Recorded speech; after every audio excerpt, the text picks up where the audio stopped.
Alright, welcome back. Civil liberties.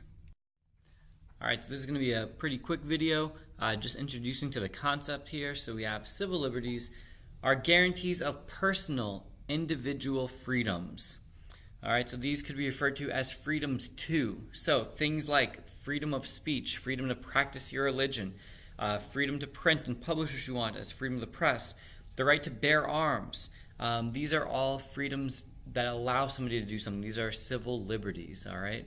So we have the right to a trial by jury, civil liberties.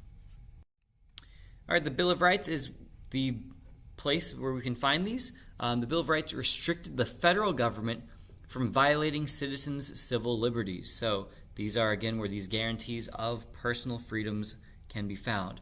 By the way, this focus on individual personal liberties, this is going to be in contrast with the word civil rights.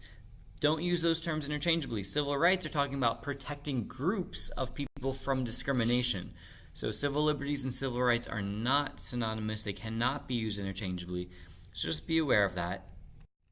And we have Barron versus Baltimore. This is an 1833 Supreme Court case which ruled that the Bill of Rights only restricts the federal government.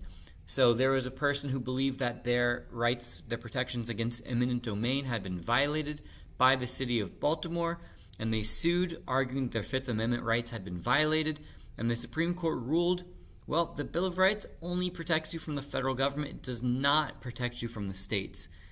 That, however, is something that's going to change in the next video in this series. Just hang on, watch the next one, and you will see how that has changed dramatically. Alright, don't forget, subscribe, hit that like button. This has been a LaMoney Production.